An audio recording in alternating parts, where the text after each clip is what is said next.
Voilà, merci Génie Congo, merci Doudou Montiri en place, merci Nanou Souvan Dabisso, merci déjà là à Dadi Kusaka, à Simbi Caméra, merci beaucoup. Merci à Alain Kabongo, la coordination, merci encore à Alain Kabongo, merci Nagdi, merci qui font l'exploitation, merci na web DT José Andia, merci na programmation Romain Makonda, merci à toute l'équipe.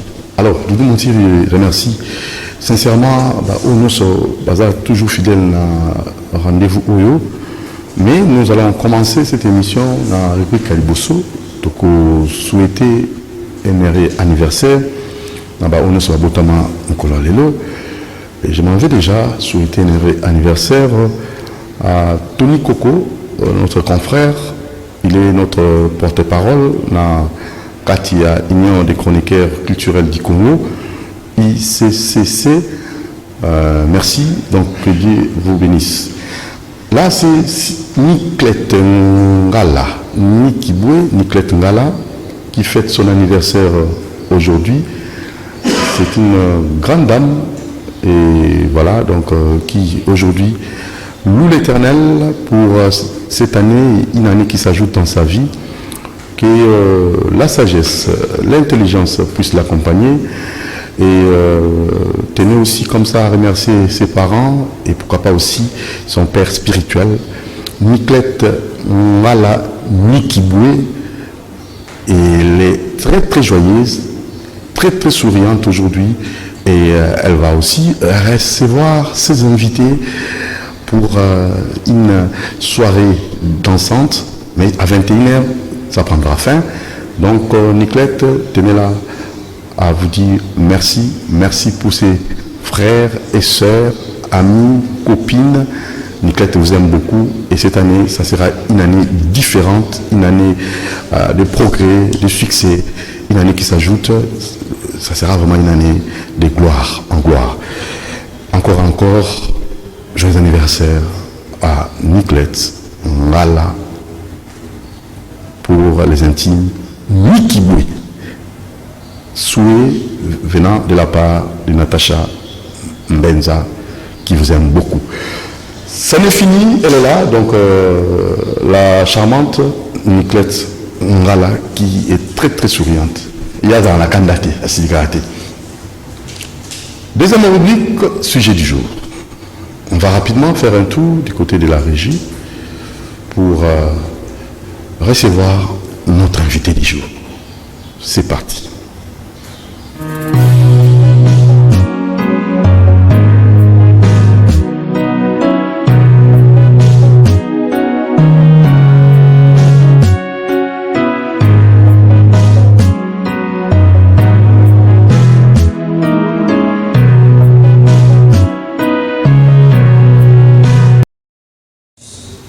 Voilà, alors l'équipe a sujet du jour, mais avant cela, donc l'équipe peut-être vers la fin, centenaire, il y a l'église, il y a Papa Simon Kimbangu, déjà misé, il a inauguré lobby.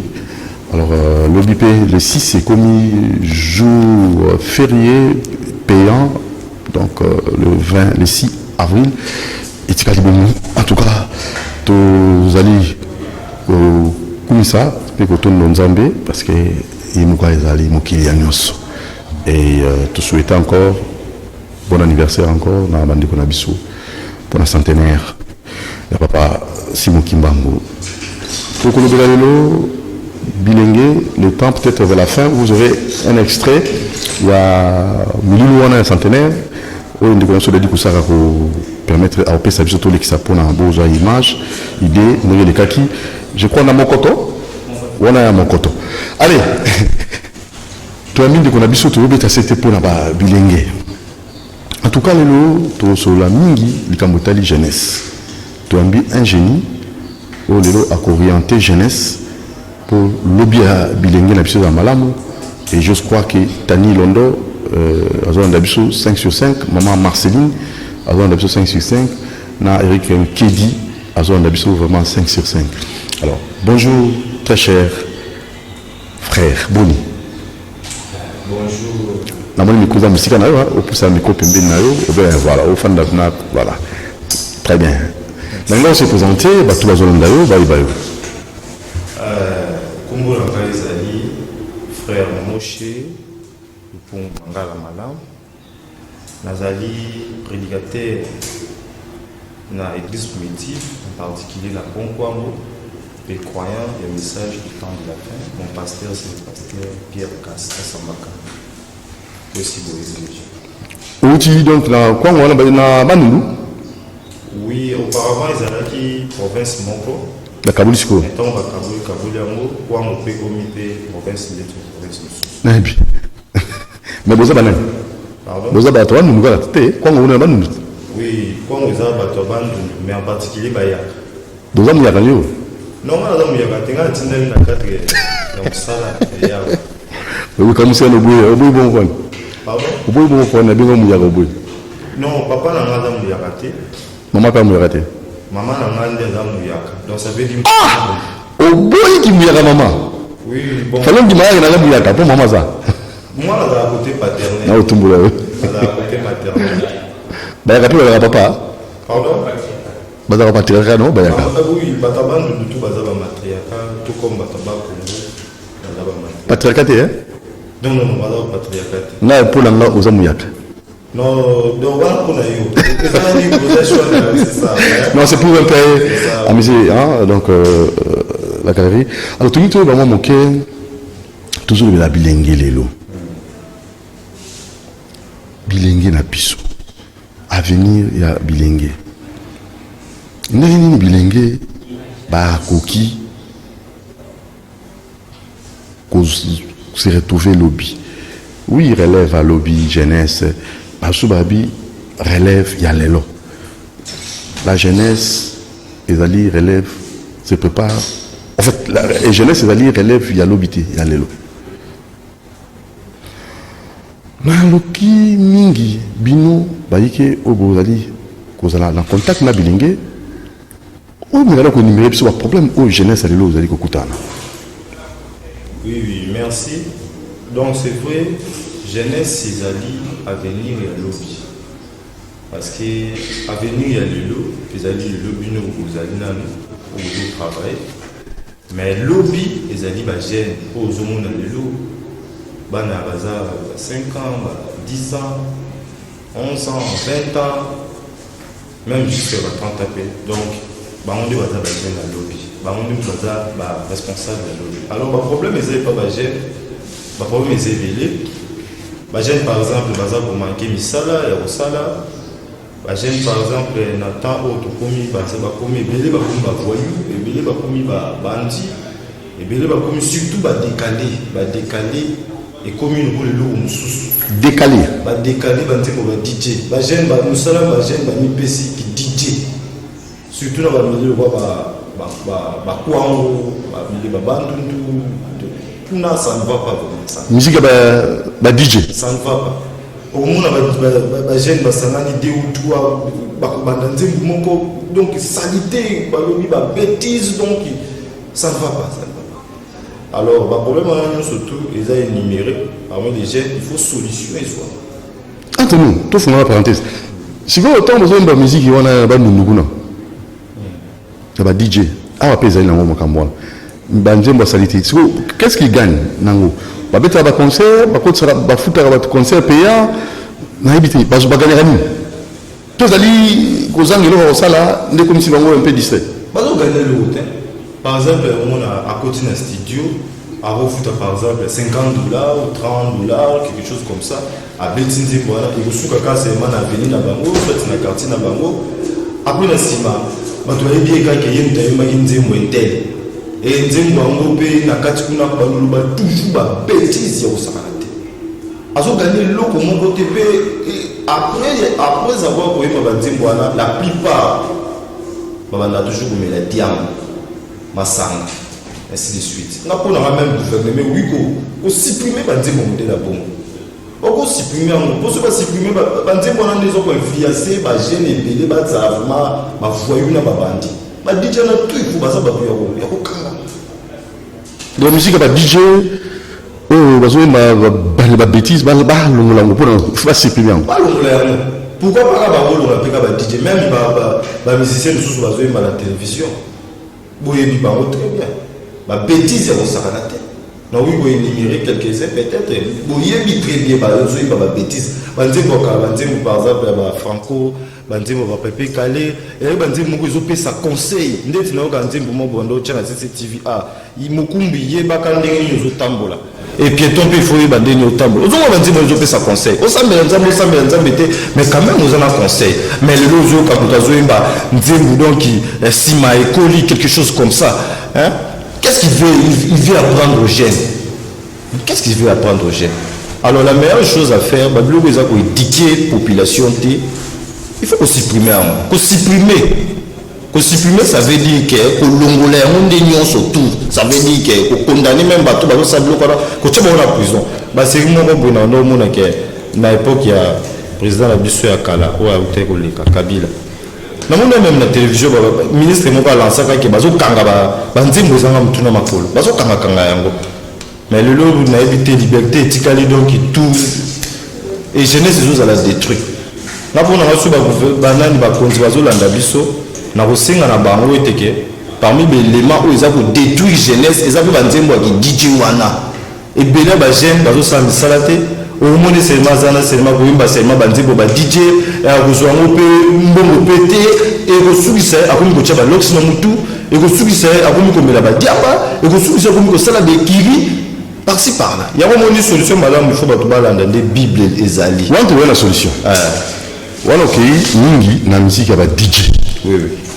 oyo estoni mboka ba leader ba komi pe ba star oui ba betaka concert ici ka moko te omona ba wewa ba ko tcha musique yango na moto oui wazo kotambola na musique ya salité oui matoyi pomposo tchango soki ba o bouchon ba coton mais au sala ndeni kolongo wana likambo ya bilenge esuika na musique ba DJ comportement ya bilenge lelo est-ce qu'on peut encore analyser les jeunes d'aujourd'hui ils ont quand même un minimum de respect vis-à-vis à mon colo avec le bosso na niveau ya côté na ré ko la transport ko la moto na ba niveau nyonso les simples gestes amicaux ya salutation ya ba bonne manière wana ba principe ba amicaux ba pardon est-ce que tout ça na ba jeune chose ali merci bablo ko na nyonso tout ozolo bana ezali susute parce que ebele abatu baza vraiment éduqué ndina bando biso à travers ba musique bete le ainsi de suite le par exemple ndé dozana pasteur na biso mona Pierre Casse un homme très très bien éduqué chaque fois que tu tambola nae au moins mettre fois mso beaucoup quelque part au moins le sujet on l'a tikela mukolo nzela leka azo tikela nzela te yepa ko luka yepa leka affronter même à ça le comme abe jamais excuse ezali oka seulement msusu ba tebe ba bengi monsieur ozo monter ko saboter ngabi monsieur est-ce ngam tu na tangi saka donc yepo na ye monsieur ça veut dire un enseignant de l'école primaire abi ba bengi monsieur tellement na ozo monter ko salinga bi est-ce ngana tangi saka donc bah j'aime le lot vraiment particulier dans le bango très bien baza vraiment la plupart dans l'obtention surtout pour ma période jeune la plupart sont très mal éduqués peu bilo ils a cause na yango la télévision radio ba musique pamba ba bilo bazo tchana télévision ils a ko donc ils a ko édifier ils a ko pesa ba jeune donc télévision tchani ndetse ba film par exemple na l'obité que kota film ils a mabe ils ont un film où les jeunes vont tala, na film où les jeunes vont tala. Et bon, on a la chaîne câblée. On a un film de madame. Pardon. Un film où la chaîne câblée où tala tala. Un film où ils ont accès à bana makambo. On a évité là autant à commenter la première la film où les basi bana mamba ni la mingi. Mais on a fani la tali oh. Mais na quand film on comprend. Na bana ni beaucoup tala. Oui, quand il y a une série, on va tailler comme on va dire, papa, tu es bien. Mais maman, on va la film, on a un ban. Au moins, par exemple, il y a un temps par exemple, il y a Mobutu, il y a ya nani ya Joseph Kasavubu sur tali mingi ba désordre kota ba jeune ezalaki te na sens que ba jeune baza ko vivre ba vie moko et ba désordre nde biso tozomona vraiment makasi mais ça dit à nous ça dit à télévision bazo copier makambo ezosala na télévision yango ni bazo sala ba série nyonso tozomona na ba théâtre nyonso tozosalema yango ba mama bazosala na ndako ba jeune fille bazosala na bandako ba makambo ya kokima ndako bazotala ngo ba film surtout film nigérien au même na Congo tozala ba moto te to ndota mo ba moto te bato bazwi ba moto na télévision et frère Branham mandé pour le mettre fois télévision vraiment ils ont vraiment élément au Satan lui a tenu à katenda télévision c'est malade pour nous évangéliser pour prêcher parole de Dieu ils ont malade mais ils ont pas besoin de détruire tant baza ko utiliser convenablement te ndeti ba nzim tala bila ba jeune de bazal tala ba pona la suki au monde que ba jeune bazo ko copier makambo ça na télévision tala ba suki oya ba bila ba jeune bazo ka ba jeune garçon ba jeune fille tala biema abiema la biso moko ba to mwindu ndeto mesana ko lata au monde mwana moi ça la ti liputa penda bia kangi pani bia e bela ba la basi surtout bazala na kini a na roloba surtout bito cha combien ba ko kanga liputa ba éviter la journée de la femme ba komi ko ba liputa ba komi sala ba kilote ma puta na ba pantalon ma puta pour la nuit ba ko kanga liputa te na télévision soko tali e bela ba nzemu nyonso to leka na télévision à part ba musique o ba béni soit disant chrétien même la musique chrétienne ba komi ko kota na ba buzo ba na au moins ata mutu moko te azolakisa ndenge ni ba ko kanga liputa mais so tali ba nzembo akala ya ba musicien ko la ba pongolov quelque chose comme ça au moins ba maman de ba lati liputa très bien zo kanga liputa pe azobina très bien mais le lot comme c'est ma ba musicien moko donc alati kolango donc akati suki na mutu et bon biso tant na TV ba jeune tant na TV to mona bongo tout ce bateke o azo sala les scène azo sala ngo pona ete ke musique ezala na succès makasi biso suko to zui ya moto komi ko lata yango au moins to ba tchako opération du kofia ba ba ke ba jeune ba do kata ba sukia au moins ne ba tunyos to ba ko mai propriété ba tunyos to ba ko mai ko ba pasteur so ba mona lox ba ko ngai oui ba loi bongo fo ba tchango suna ba tsamboka ngala yo sayi mutu mo ba droit de l'homme na so mo ba droit na bino ndezo bebisa même jeunesse bato po bazala bien fo balouer eza kaka bible bakangi jeune azoyiba bakangi mutu par exemple asali ekobo so babomi okomona nde biso banyonso to aussi ndenge bible elobi yokena bamesure extrême bongo ti bamona moto parce que la loi ya bible eza bongo ça c'est trop fort hein? Ah oui, bible nga aza prédicateur na ote a constitution na ote ande bible constitution mais dans tout ça bajeune bazotanga atangi kelasi asilisi misala ezali te tozala balicencié ebele misala ezali te sika oyo na kan wana afanda liboso aveni abeti dame abeti nini oyo g de 6 asuki na nganda ya zododo na nganda ya zamba ya noir ya biamba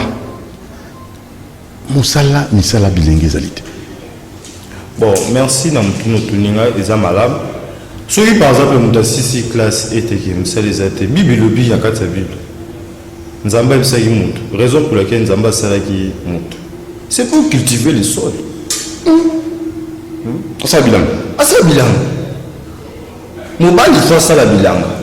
Bon moi. Tu vas poser la carte pour travailler na bureau, pour travailler. Na omoni ngai.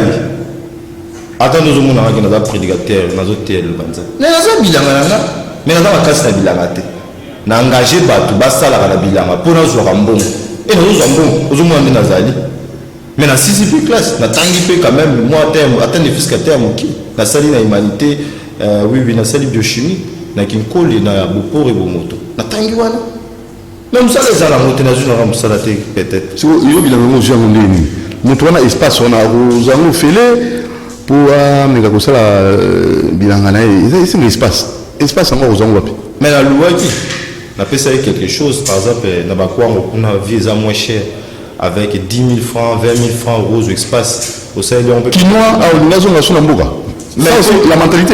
Mais qu'on se le dise. Alors, Kim, ça, Bilangana Kwango, bilona boti ateki azumbo est-ce que kino il va dire même la kinya pe ba wo sala bilan même la limité so ki na ba limité ba côté mususu mais ba ki kole wana pe ça ka kin il ba pas ces bilans ça bilan est-ce que vous avez un comportement de jeune na biso week-end et là ba millier week-end les raté etikala week-end il y a libela fête il y a libela ambiance il y a libela kwiti oui 100%. Aujourd'hui, c'est la capella. Et l'engé, ouais, mais c'est là où il y a la capella. Bisika, lundi, mardi, mercredi, jeudi, vendredi, samedi, dimanche. 7 sur 7. Ambiance non-stop. Aujourd'hui, échantillon à Genouana, au Memaye, à Yezuka, la côté qui est collé, à l'autre côté, à l'imité, à son maman, quoi, c'est là, bilanga. Alors, dans ce cas, il faut foutre ceux qui battent, qui tout ça. Est-ce que vous tout les alliés? Mais ils apparaissent. Même les papas, ils travaillaient pour donner de la peine. Ils ont lecture tout le temps en école primaire, mais il y a un bac en haut. Où ils apparaissent, ils sont là bas au bon. Ils sont vraiment tongés, banini tout ça. Oui, et si tu es matongé, oui, naïmi. Bisika avenue là? Oui, naïmi. Comment est-ce que nos jeunes, oui, bon, on a besoin de te mais c'est tout dit dans la bouteille, il y a ma sang. Bajen baza influencé na bandeko na bango peut-être mususu baza na poto aotindele mbongo so atindele mbongo abimi pe wana pe star au mona zu bilamba kato alati aolata ba bilamba zu na gambela moi sapato ale abandi ko bimisa bambongo na des autres mais azobosa na ke lobby abosenga isusu fufu pa mama mais ce que l'on paraisse aujourd'hui quand les mêmes mbongo wana les mêmes mbongo zo sala ba et continuer et comme mérite mais comme habitude il faut toujours staffé, il a eu un staff. Il y a un mambongo, lundi, ce qui dit vendredi, pour pas staffer. Après, on peut lancer la caisse pour la remettre à Massanga, pour la relier à Ngoulou Mayo. Après, le Bamoussa les a dit Ngoulou Mayo. Ngoulou est la caisse. Comment nous qui mange la mayonnaise? Vraiment. Ngoulou Mayo. Après, sur le Bamoussa les a dit na pilipili. Après, le Bamoussa les a dit na Congo. Nous sommes les alliés, nous apparaissons. Au lieu de travailler, ce que je veux wana ozolia kangula mayo wana okolia mipiku baoteka mipiku mo $5 baoteka mipiku baoteka mwa bochu mwa mkibu $5 ngala mona ngona bi jamais na weso mbata kwa na Thomson na obi dépasser bila ba mbongo na babuzo babu pourquoi tandis que nazana mo belete mbongo wana oyazana yango wana akozo yango akeko ko louer place mo atana kinkole akeko louer ta place mo quelque part awi ko travailler pe même yé mo côté engagé bato bazo sala musala mais akozo a dépasser yango na makamba pamba pona sima lobini ni musala ezate hein après bato ko finga président de la République wana eza buzoba pesa paresse il faut ba jeune nazo ko inviter bango ato silika na yo ngala zo loba nous avons évité tout. Il faut que ça bilan. Toujours un bilan, oui, mais l'État n'a pas fait, parce qu'il faut tout ça la peine. Moi, analyse Nangambona, l'État, alors papa a celui qui s'occupe de la banque. L'État, est-ce que, licencié, est-ce qu'on ne peut pas voir les choses autrement? Mais même la famille, Moboti avance Sungayo d'abord, il faut en avoir volonté.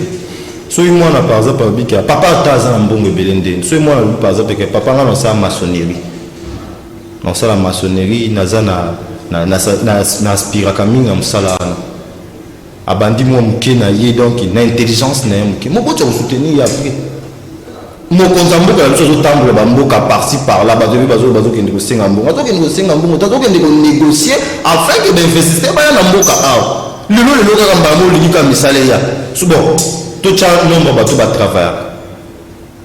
Ah c'est toujours tout va chômeur, bateau va chômeur. Il pose aux jeunes. Aux autres travailler. Et nous là c'est que mission sur photos à cap PDG. Mais ça c'est une entreprise privée, il y a des Jean-Pierre de Bavombo. L'État a préparé déjà, a préparé. Mais mission pour photos c'est préparé. On est le câble de terre le bail. Prenez-vous en charge. Même le politicien on a la sage malgré ça qu'on fait déjà et tiens alors la même chose prenez-vous en charge hein il donc gouvernement. Prenez-vous en charge entre nous. Gouvernement. Tout ça, tout ça, tout ça déjà, na ba hectare rebellé, ils ont dit, misala kosalela. Oui, oui. Kosa la pêche, tout ça déjà na ba bisika bambisi na mai ni balé tout ça, tout ça bambisi. Si cool. Ben tout de ça là, ils ont dit kosenga misala onate. Est-ce qu'il y a moyen d'orienter l'étude na besoin tout ça na biloko tout ça en permanence pour tout mais déjà que vous en avez bilinga ici à côté maman pour bilan ici à côté maman ma pêche pour pas camper rapide mais ngo la biso ezoko kende na développement ngapo na ngana zo mona makamno surtout ibanda ba mbango te so ba sali malembe président de la république azobunda tout comme à niveau là maintenant tant que commune à monter en attendant faut que ça là quand même il a faut ça il y a aussi na poto ba chômeur bazali na poto ba chômeur bazali ba marche zo sali ma kuna tout moment pour nani chômage baso le chômage baso ya na kongo pour nani parce que ba dit que awa ke musale zali mais pour nous on musale zali et ça li kambo bandi le note même na bible ba pauvre bazala toujours ba chômeur bazala toujours. Mais commandement et conseil on nous a pas passé une moto alors allez qui tu veux les sols alors bon moto nakati ya bilenge na biso ko zongisa bango ko petola bango et ça vient litomba mais n'est vraiment moqué un jeune avec ba copines ceux qui 5 à ça la gâté et ces copines là vraiment je vais aussi mais c'est un bongo Kabelo et à chômeur. Mais comment est-ce qu'il se permet de rejoindre la copine Billy donc tout le monde dit qu'on a usé le moté. Il y a une ambition bali. Misala misalité. Basi et Billy. Ma copine est Billy. Pour rien. C'est ça, il y a un des avis bah jeune et Billy bah zo même Mikolo. Tant on a zo bah vu on a télévision. C'est ça parce que bazo tala la télévision mais scro ebele ba film nigérien ba tala ngo kuna ebela ba jeune bazana omona par exemple que azana musalati mais omona za déjà na 4 basi et ba mususu voir même na buzo ba ba c'est la polygamie c'est la polygamie wa ba immoralité on est la polygamie ce que ça besoin être ozwa moi si il faut d'abord s'organiser yo moko. Ndeti nga ozomona na pasteur na l'église na zo prêcher. Na quoi? Mais là moi c'est dit. Mais là ba ndiko na bazaza na basi, mais baza ba fan na ndako ba bote. Ngasi bango ngala sala ba jiwa na te. Ngala pas précis. Il faut même congosser puis ba fiango. Oui. Bango se fi au monde ba yo tigira ndako. Am susu mwana na mwasi yaki en bonne santé azozonga akomi ya kokonda. Donc ils ont dit que bébé sa même jeunesse n'a pas ça. Raison, mais c'est les alités. Raison, bon au bas les alités. Qui moi sérieux. Mais un jeune oiseau pour raisonner et l'autre il faut d'abord musala. D'abord s'organiser. Et bien là jeune va défaire bilamba. Au moins la défi pantalon autour, a défi chemise autour, a défi bois. Allez, bala basi pe loba ba message ko landa bilanda landa so moni kaka bisi oh tantine ndenge nini oka ah bien allez mbala mo suka pouf à juième et même ba jeune fille on peut donc mobali aza sérieux pour ba ndimeza passe baba dinga ba mo mutu moko boye a royele moi koto suki ba kati boye koto ba kati suki boye donc il s'y fait ba kaka yemuta abeta ki décalé wana décalé ndeti na bongo kuna so petit décalé ça ko la donc ça ko la ouvrir en sonia kuna mutu toi ko respecter yo yem ta ba voyou ba respecter o makasi o ta ba komo ko ba jeune bazana maréchal hein général Guibinet ba komo mo sanga mutu na makolo e ba ba so ba zo mo ba komo ba so lenga donc ya ko sakana te na la jeune so la yo pasteur kasa za ke ngolo ba ya za ye musane ya ngwana via lo ba kamilo bon siko ngai ya nazali makamu na zolo bezalo kuta kele tala ba kombo ba jeune ebele ba mi pesa e mona bana ba siba soko landa bango nga so yi gouvernement ko linga conseil na wo pesa ba conseil ba ko sala pour la tout suki sa buso bana Là, on a conseillé à madame, même pour la salité. Mais pourquoi on a même vu une de salité? Mais pourquoi? Oui, bah chez Nango, il y a Kala, bah non, c'est la salon là-bas fini. Oui, comme ça, nous comment ça, comme la venue. J'ai la zone barre à Godina, le boulot à terrasser. Il faut pas qu'on l'épiderme, il faut pas qu'on la moye, n'a pas qu'on la moye. Yo, moi, la mobile, choco par-ci par-là, ça ne va pas. Ça ne va pas. Mais là, dans tout bazar, raisonnement comme accès quand on a sexe. Oui, oui. Parce que je fais ça avec un wewa, parce que tout ça va toujours mis sous le monde. Dans tous les wewa, maintenant, on comprend l'été. Ceux qui m'ont le mobile, avec la moto,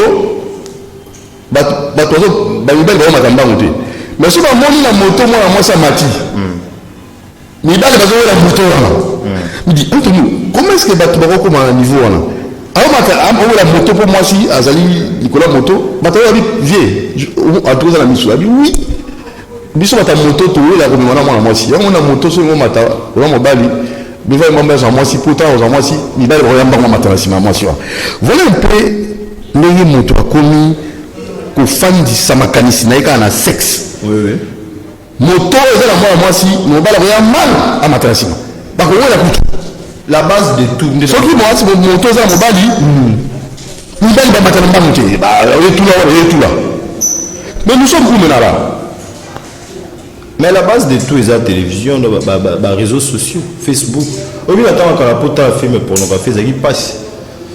Il passe même pour la photo, il y a salité, ça y passe. Bah review aux hommes, review aux hommes, il y a un mot qui a sambé. C'est quoi YouTube Lélo avec YouTube. Surtout ce que papa a moyen, tu as bien wifi nanda. Au télécharger les mois nazo la makamou, nous presque tout. Ok, faire maintenant. Alors raisonnement ni vous allez. Tout ça ni. Quand on va battre le téléphone, tout ça ni. Mais pour eux, ils ont seulement au ça conseil parce que technologie ils ont évolué. Au niveau de la conséquences dans aussi bien qu'à Yangwan. Connaissance, technologie, toute civilisation, fait vraiment là, c'est comme l'arbre de la connaissance du bien et du mal.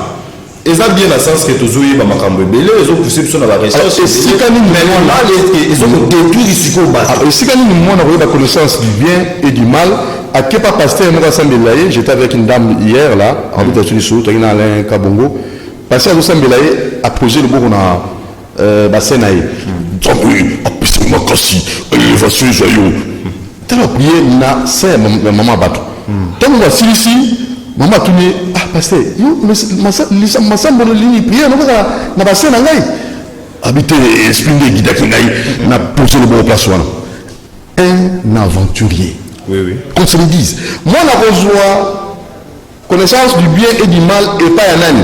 Et pas il y a pasteur, on se voit aventurier, et pas il y a un âne. N'a été, non, dans l'université, les sicanines.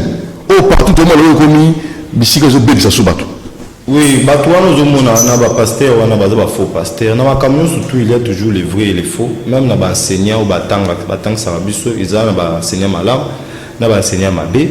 Même dans les pasteurs, ils ont des vrais, des faux. Les faux pasteurs ne sont pas comme modèle bon. Pourquoi vous ne pouvez pas pour moi s'il faut simba toujours à la gueule? Pourquoi? Pourquoi il faut que nous simba dans la partie intime? On a des faux pasteurs. Bah bien on va prier. Bah délivrance à CNAC. Délivrance, il y a CNAC. Délivrance à CNAC. On va prier l'église de Réveil. Délivrance à CNAC. Il y a CNAC. On va prier délivrance à CNAC. Le système, il y a Élie. Ce sont des faux prophètes. Et Bible, je crois, dans Timothée, Bible, même dans il y a Bassi, il y a un esprit faible pour nous séduire. Donc, parce qu'il a Bible, à calculer tant que le mobile n'a pas été, tant que moi, ça tire l'imon en dako, à la Bible, à méditer, à aller foufou, à l'été, à sali, makamae, à bannir le sang dans le couteau, aller. Voilà un peu, alors, on doit maintenant. Mais la question est opposée pour nous répondre. C'est une loi bilingue. Si vous avez besoin d'éducation à l'âme, d'études religieuses, il faut pas être un vrai serviteur de Dieu, Bazali. Bazali Mboko. Oui, Bazali. Un vrai serviteur de Dieu, ça, moto être un message. On s'en bat Moussakoli, William Marion Branham. Abotamagi le 6 avril 1909, si je ne me trompe pas, 1909. Le 6 août, tu le lobby. Le lobby a fêté à Kimbango, centenaire à Mais le lobby de Moussakoli, William Marion Branham, Moussakoli a monde entier à Botamagi. Si on nous regarde William Marion Branham, à enseignement, à quoi enseigner jeunesse très bien. À quoi enseigner jeunesse très bien. Mais l'église des réveils, tous au monde, ce sont des aventuriers.